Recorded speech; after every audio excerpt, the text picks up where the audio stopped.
Hello and welcome to The Stack, and I can tell you it's a bumper show. The Kyiv Independent turns to print. A Polish magazine finds innovative ways to reach its readers. We look back at the week at The Atlantic after explosive news about the US administration. And finally we meet a dedicated collector of vintage magazines. Enjoy the show.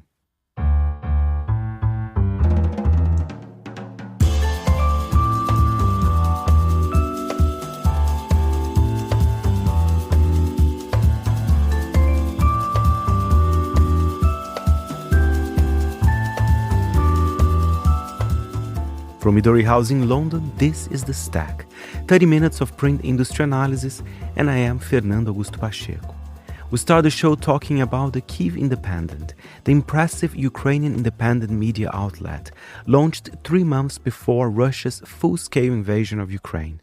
They quickly became the news source for millions, and now, excitingly enough, they're about to release their very first print magazine, currently at the process of pre-sale. The magazine is titled The Power Within, and it offers a snapshot of Ukraine 3 years into the war, celebrating the resilience of Ukrainian people. I had the pleasure to speak with Lily Bivens, business editor of the Kyiv Independent, who also helped to make the first issue of the magazine. The Kyiv Independent was founded by a team of people who worked at the Kyiv Post, which was another English language publication, and prior to being fired in 2021, that team was putting out a weekly print edition. And it wasn't a magazine, it was a newspaper, but it was a weekly newspaper because that's all we could really do. And so a large part of the team here at Kyiv Independent had this experience and memory of working with print every week. And despite it being a ton of work, and we were up super late every Thursday to get it out, it was something that we really enjoyed because there was this sense of urgency that you had to get everything done before it, which created some excitement. And of course, it was always nice on Friday morning to come to the office and see the print edition there with the articles that you had worked really hard on writing and editing in that edition with photographs. And so I think for part of the team, it was something we always missed. And of course, during these 3 years of war, we always wanted to do something in print, not just because we missed it, but also because we understood that there was something missing in what we were giving our audience, right? Like we were providing a real resource of information and news in real time that was super necessary, and some analysis of what is going on, what this means, what the Ukrainian perspective is, the perspective from Ukraine on all of this. But yeah, there was this idea that it would be so nice to do something in print, you know? It was always just kind of an idea, maybe sort of like a dream. And then we brought on our photo editor, Irinka, and she's fabulous. She's wonderful. And she really brought this idea to life. She was, we had a person finally who could champion the project. And that's sort of how it was born. And of course, wanting to create something tangible for our audience to buy, to have at home, to have a piece of the Kyiv Independent on their coffee table or on their bookshelf. That was a really big part of it, I think, as well. Well, and, I know the magazine is in the pre-sale phase at the moment, but it's been already quite successful. So perhaps you're also tapping into a market of readers who really wanted something like this. Tell us about the content of the magazine, how it would differ from what you can see online. Is it kind of a best of or all new content? Tell us a bit more about that. Yeah, so we decided we would do all new content for the print edition. So it's very exclusive in a way. It's all exclusive articles that will be there for the first time. Some of them we have published on our website already as sort of a teaser or because they were timely. But most of these were articles that were commissioned specifically for the print edition. And when we were talking about it and what types of articles would be in there, these were, of course, big discussions, lengthy 2-3 hour long discussions on what do we want to tell people with this print edition, right? And there was this dynamic constantly at play over, well, we want to show the world what else Ukraine is besides war, right? Because Ukraine isn't just the war and destruction and tragedy. It's so much more. It's amazing people, it's creators, it's designers, it's musicians, all of these amazing things that we want to show the world. And so we tried to kind of focus on that. But then we thought, well, but wait a second, like the most important thing right now is the war. We can't avoid that. We can't try to show some other side without addressing the war. So we tried to find stories really that showed both sides, right? That show you this is the reality people are living. They're living in war, but they have so much more about them that it's impressive. They've created amazing technological advancements with few resources on the battlefield. Or, the resilience of flower producers who are still farming roses during the war and getting them to flower shops in Kyiv. And so it's about the war, right? But it's about other sides of people and their existence and their reality and their ability to carry on and even thrive in this environment, as weird as that sounds, to show people that Ukrainian spirit, so to speak. So it actually took us a long time to come up with the concept and the story ideas and commission the stories. And there were multiple times throughout it where we were seeing the stories come in and thinking, this isn't right. This isn't like what we wanted. And this is too much. I even, personally, there was a moment where I was like, every story is about war. Like, this is what we said we weren't going to do. And then I realized, like, well, but listen, that is Ukraine right now. So it's a very special look at Ukraine right now. It's long form, very visually heavy stories with beautiful photographs. I mean, it's also an opportunity for us to showcase Ukrainian photographers, but they're also just stories that show the complexities of life of people during war. And I think that's what's really special about this product, particularly. And if you think about it, it would be very much a historic product, right? A portrait of Ukraine at war at this moment. I mean, hopefully not in the coming years, but I think it would be quite interesting to see as well in a few years' time, the first edition of the magazine, for example. Yeah, we actually had this conversation where exactly we wanted to show a snapshot of what Ukraine is right now during the war, right? But we're thinking, okay, it's coming out now, and there's all these conversations about a ceasefire and maybe the end to the war, and maybe an end to the war that isn't so favorable to Ukraine. And is it okay for us to put out a beautiful magazine showing the resilient spirit of Ukrainians and a snapshot of Ukraine during the war when everything might suddenly change or turn out poorly for Ukraine? And we had a couple conversations about that, and we decided, no, whatever happens in the coming months, this is still, all of the things that are in this edition are still true. These people still did these things. They still have these stories to tell. This is still their reality. And so it's okay to put it out, even if it comes out at a time that's not really coinciding with how things are going. But as you can see, every step we had these sort of, internal struggles of, are we doing the right thing? Are we doing it in the right way? And I think it was also, for us, really important not only to showcase Ukraine through the stories, but through the actual physical product itself. So, one thing I was really passionate about in the beginning was how oftentimes there's a stereotype that things that come out of Eastern Europe are cheap, or, these are poor countries, so they're kind of whatever. There's these negative ideas about the things that are created in this part of the world, especially in relation to Western European products or designs or creations. And I'm, really passionate about, I'm the business editor, and I'm really passionate about, there are amazing businesses and creators and designers and content creators, whatever it is, from Ukraine that do just as impressive work as their Western European counterparts. They're just less noticed. And so one thing we wanted to do with this product was say, okay, when somebody sees it, it needs to be an aesthetically pleasing, beautiful product itself, so that if somebody comes across this on a coffee table somewhere in a Western European city or in the United States or in Canada, they see it and they think, wow, something so quality and beautiful was made in Ukraine. And that might change some of their stereotypes that they have about what people are capable of in this part of the world. And it may sound a little silly, but it's just the reality, right? People do have these deep-seated negative stereotypes about this part of the world. And so it was about communicating through the stories, but also the physical product itself. That's super important. And even with this launch, I think it's also a sign of confidence in the media company that it is, the Kyiv Independent. It's been 3 years, and I think it's been quite successful in what you guys are doing. And I think seeing the magazine, it feels to me that you're still doing very well and you want to invest more in what the Kyiv Independent is and its, and its journalistic role. Absolutely. I think we were, I don't want to say surprised that the pre-sale has done so well. It's already sold over 1,000 copies in a few weeks. But maybe we sometimes forget ourselves how successful we have been, not just at doing the basics of our job, which is communicating what's happening on the ground to the world, but at actually creating a brand and a company that people really want to be associated with and that they love and that they want to spend money supporting. And it was, I think, a really, really, really important reminder for us that we have done something really impressive over the last 3 years. And we forget that in the day-to-day slog, everything is difficult and we're working super long hours and we're creating this company and building a media startup in the middle of a war, and we're all living that war. And, we don't ever get to really take a step back from it.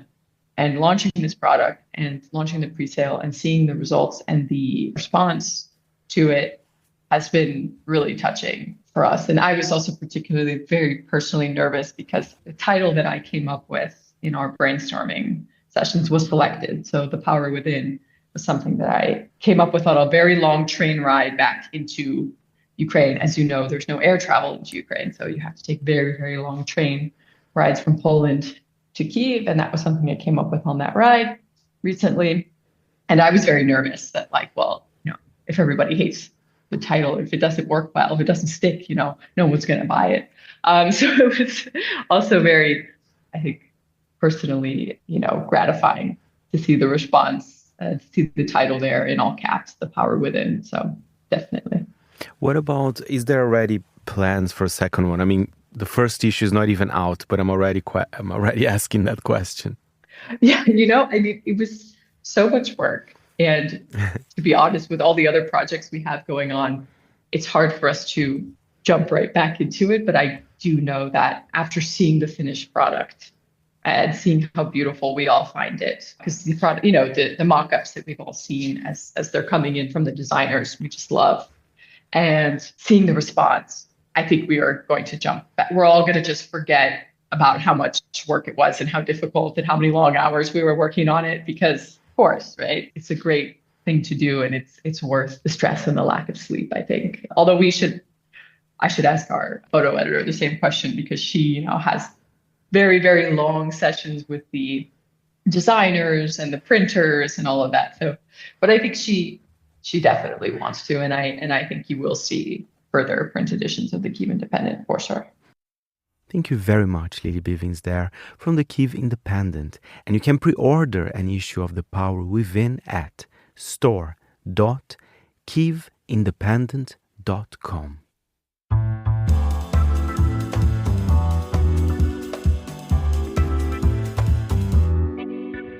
And now we head to the United States for an impressive media story from The Atlantic.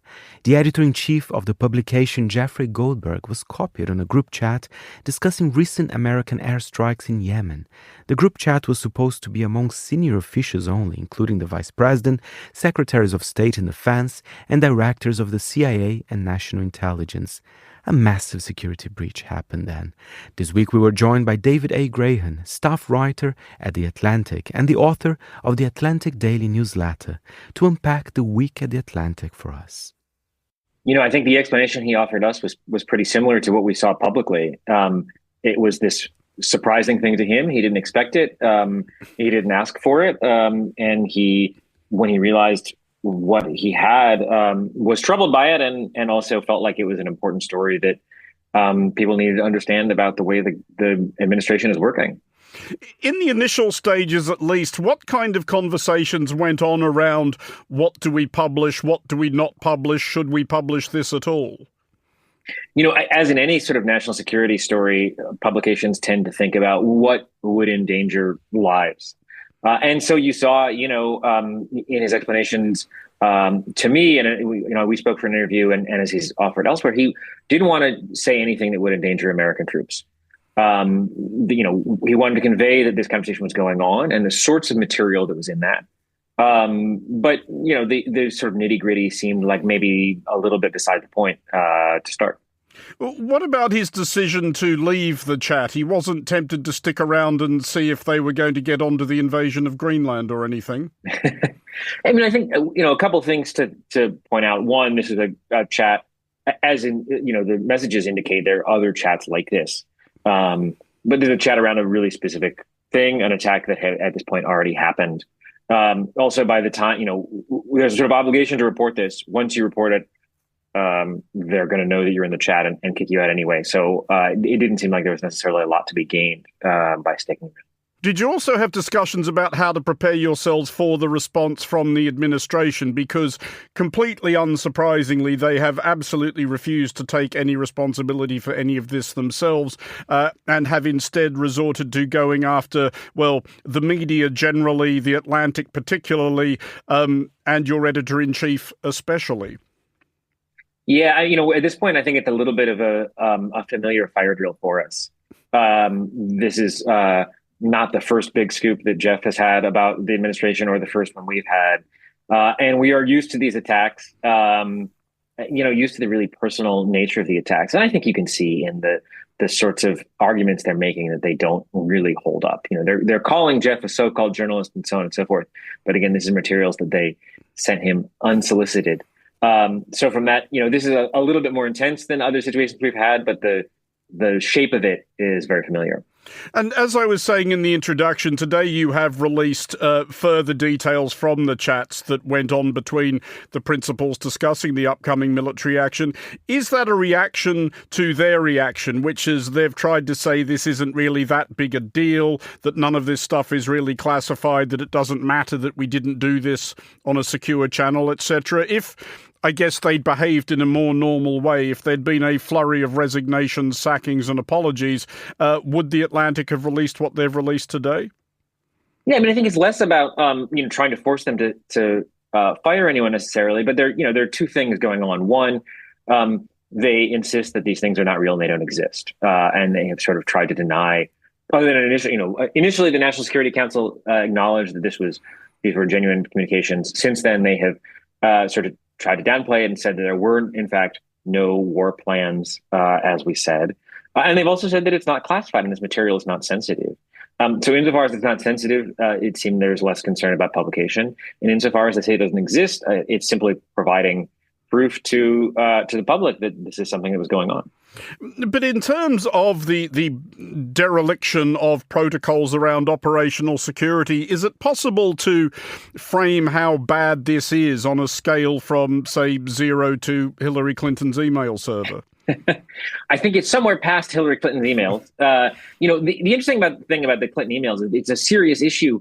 But we've seen the messages and we understand that there's a lot of material in there that was classified. We're not talking about specific attack plans. We don't know who might have been able to access this. We don't know what other chats are going on. We don't know what sort of penetration foreign intelligence services might have. We do know that there are reasons why, according to protocol, these agencies are supposed to use secure communications. They're not supposed to use commercial applications like Signal. There's also concern for maintenance of records. So I think there's a question about hiding things from the public and not hiding things from foreign countries. And those are the places where this seems so concerning. Does The Atlantic have any more material on this? Have you got sort of plans for the days ahead, depending on what further kind of responses we get from the White House? That wouldn't, I think, be something we would comment on. Well, just finally then, something you might be able to comment on. We did hear from President Donald Trump that The Atlantic is, as far as he knows, a magazine that's going out of business. Are you happy to confirm that isn't necessarily the case? I am happy to confirm that. We are thriving both editorially and as a business. And if we were really as irrelevant as they said, this story wouldn't be such an important story. And also, if we were that irrelevant, surely Mike Waltz wouldn't be adding our editor-in-chief to his chats and wouldn't have him in his phone. Thank you very much, David. And for more stories like this, go to theatlantic.com.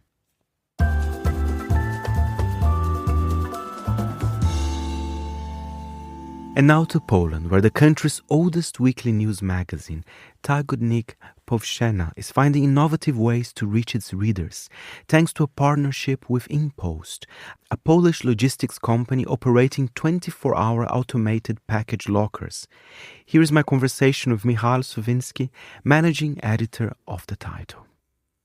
Tygodnik Powszechny, which I represent, is one of the oldest weekly magazines in Poland. It was established just after the war, and it was the most important newspaper during the communist time because it had just a little bit of independence, like very limited, but still it was one of the few places where you can read something besides, official propaganda, something like this. But nowadays we are just like others magazine, but still this legend of this magazine is very important, and it's only big magazine published outside Warsaw, our capital city. We are from Krakow, the second largest city in Poland, but it's also means something in Poland because we are outside this mainstream, I guess, market of newspapers. That's super interesting, and of course it's the magazine has been in the news because it found a very innovative way to make sure that the magazine actually go and reach its readers. And I think it's so interesting, Michal, because every week when I speak to editors, distribution is such a big challenge for those of us working in the print industry. Tell us a bit more, why did this idea came from? Was it because of those challenges in distribution, trying to find innovative ways to make sure the magazine reaches its customers? I guess this is a pretty global phenomenon that printed press distribution is shrinking. It's shrinking very fast. In Poland, traditional places where you could buy a newspaper are disappearing, like kiosk. There used to be 10 or 15 years ago. They used to be everywhere. Nowadays, it's almost impossible to find one, even in the city center. So if you want to buy a newspaper, you need to go to the gas station or to the mall or some places like this. So it's harder to buy printed press, and especially in smaller towns or villages, it's almost impossible to buy this. So we thought that we didn't want to surrender because we believe in the printed media. We decided to start cooperation with the largest Polish delivery company called InPost, which is very big, but also very innovative because they started this idea. I would call them parcel lockers, the machines where you can pick up your packages anytime you want, 24 hours, all day of the week, and it's very convenient. It started 10 years ago, maybe a little longer, but during the pandemic it thrived, and everyone in Poland is using them. So it's very convenient to order anything you want and pick up. The classic postal services like National Postal Service is also in decline. It's very unreliable. The delays are horrible, and our readers were complaining all the time that our newspaper is not coming on time or even at all. So yeah, it was a huge problem. So we decided to cooperate with them, which was very challenging. So it's a great experience. It's going well. We are after 80 days of this campaign. We had many new subscribers. People are excited about this. Yeah, I was going to ask. So you felt there was a difference. So there was an increase then in the number of subscribers. That's excellent. Yeah. By a day, we got 40, 50 new subscribers every day. So it's amazing. And Michal, my final question as well. Again, for those who don't know the magazine, tell us, for example, what day it comes out and what are the main stories it covers? Is it very much about politics, or is there space for entertainment? I wonder if you can just talk to us about that. Every new issue is published on Wednesday, and we are covering a whole variety of topics, from politics, domestic politics, world politics, but also we write a lot about spirituality, Catholicism, and so on, because of the roots of our newspaper. But outside the ideological war or conflicts, and so without this hardcore approach. One of the most important part of our newspaper is a part about culture, about books, about music, about theater, about movies. This part is very important for our readers because it's our, sorry for this language, unique selling point of our newspaper, because other magazines, they're shrinking the part about culture. So it's not the hottest, or not the but here in our newspaper it's still one of the most important sources. So many people are reading this because of it, I guess. We're also writing about science, about society, about history, so everyone can pick something. Thank you very much, Michal. And for more, go to tygodnikpowszechny.pl, which is tygodnikpowszechny.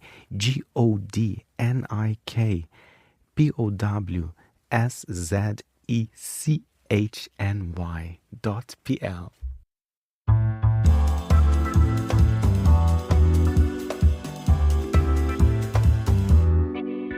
And to end the show on a lovely note, I decided to invite to the stack someone I've been following on Instagram for ages because of his amazing curation of vintage magazines.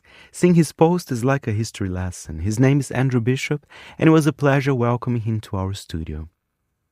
Thing is, I can't throw magazines away.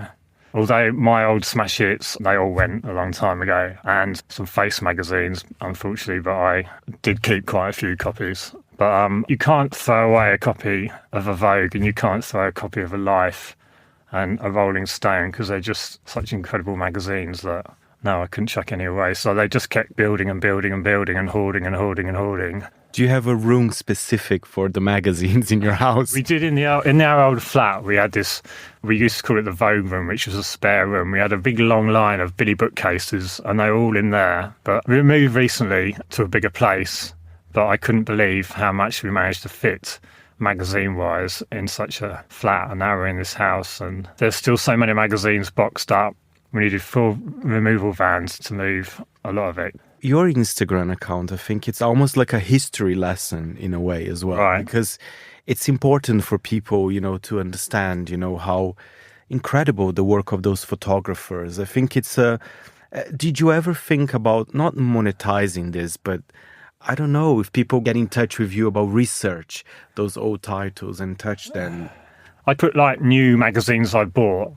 So when I bought a new magazine, then I'll put it on my Instagram. And then I also, lately, I seem to be buying more vintage magazines than I am new magazines. And I just pick out certain images that I think, wow, that's an incredible image. That's an incredible fashion image or celebrity image or what have you. And I just think, I need to share that. And some of these magazines like Queen, I don't think people know Queen very well. There's some brilliant photography in Queen magazine. So I've been putting some of those in. Well, I did ask you to bring a couple of your titles, and actually I have a copy here of Queen. Let me think. Oh, it's the 1st of September, 1965. Yeah. I mean, this is a very chic cover. Brilliant, right? Isn't it? Paris, it's Cardin and Saint Laurent. London looks lively. Yeah. I mean, I think it's Paris Collections in there. David Montgomery, I think, the photographer. And then there's Helmut Newton also took pictures for Queen magazine, because Queen magazine was on its own, and then it eventually became Harper's and Queen. But then I've discovered like Harper's Bazaar, British Harper's Bazaar from the 1960s lately, and I get this kind of passion for certain magazines. And I'll suddenly really be into Interview magazine, and then I'll be really into Life magazine, and I just delve into my collection and pull them out. And it's just an archive I've got, and it's just fascinating to keep looking back into it. And Vogue is an interesting one. You bought a copy from 1973. Yeah. Is Vogue a magazine that you still care for, that you still go and buy new copies? Because it looks very different, right, from 1973. Yeah. I started buying Vogue in 1989, and that's the magazine I've got the most copies of. I used to get English, American, French and Italian, but they've now shared content. So I tend now to just get the American issue. And if I do like a particular British or Italian issue, then I'll buy it. You also brought a very chic cover of Bazaar from October 1992 with Christy Turlington on the cover. Absolutely stunning. This is very chic. It is. This is one for a collection. Yeah, it's when Liz Tilberis took over of Harper's Bazaar and rebooted it, and it's just absolute. Fabienne Baron was the art director, and it's just a work of art, that magazine. It's just stunning. I love Fabienne Baron. He did work. He worked for like Harper's Bazaar, and then he did Interview and Italian Vogue as well. It's just a genius. Those issues are just like my precious ones. They're just beautiful magazines. They're like coffee table books. I have a question for you. How do you keep them in good condition? Because it's quite tough, right? I mean, because your house is not necessarily a museum. That's right. So how do you do it? Any tips for collectors? For a start, I'm the only one who touches them. They're all neatly kept in the bookcases all there. At the moment, a lot of them in boxes. But they're just so tightly filed in these Billy bookcases that, I think people that know me and they come around to visit and my family, they all know that don't touch the magazines. I'm glad you're making an exception today. When I go through a magazine, I don't do the flicking thing. I tend to turn the pages. I don't flick from the cover, and all the covers are have to stay totally immaculate, and no sort of crease marks on covers. I'm very fussy when I go into magazine shops and buy magazines. I always check the cover's not been flicked through, or go to one at the back. I do the same, I have to say. I do the same. Yes. And I want to talk about other titles as well. You brought 2 copies of Life magazine. I mean, this is an incredible one with Richard Burton and Elizabeth Taylor. Cleopatra. What a cover. I mean, it's just stunning, isn't it? And he's actually has a kind of He's got a cigarette in his hand, It must have been during a break, mustn't it? And it was a blazing new page in The Legend of Liz, isn't it? I just love that title they put on there. The Scandal, I think they called it, wasn't it? Between Richard Burton and Elizabeth Taylor, denounced by the Vatican during the filming of Cleopatra. And it's still got the subscription address down on the corner. I wonder who it is. I love that. And Interview magazine is another interesting one because, of course, you brought a beautiful issue with Jodie Foster on the cover from 87. But I feel the magazine has its mojo back in a way. It's really, really cool today, right? It's great. I find Interview magazine has almost gone back to its roots because I've got some copies from 1971, 72 or 73, I think it is. And I feel it's got that same feel to it now that it did then. It doesn't take itself quite so seriously, and it's quite a fascinating little magazine. And it's gone through so many changes, and I love history of magazines and where they evolve. And something like Interview has consistently stayed brilliant. The Andy Warhol phase, and then the Richard Bernstein artwork covers, and then the Fabian Baron era with that David Bowie cover. And now the way it is now, it's just love it. Absolutely love it. I think Interview is one of my favourites because it's evolved over years and it's done it in a brilliant way. Thank you very much, Andrew. Here on The Stack, we always love a dedicated magazine fan. If you want to look at his page on Instagram, his handle is AndyBishop44.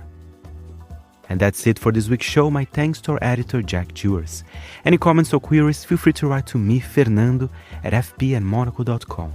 And remember, we're back next Saturday at 10 a.m. London time. And meanwhile, you can always listen again at monocle.com or subscribe to the show on Apple Podcasts and Spotify. And thank you so much for listening to The Stack. I'm Fernando Augusto Pacheco. Until next time, it's goodbye from me.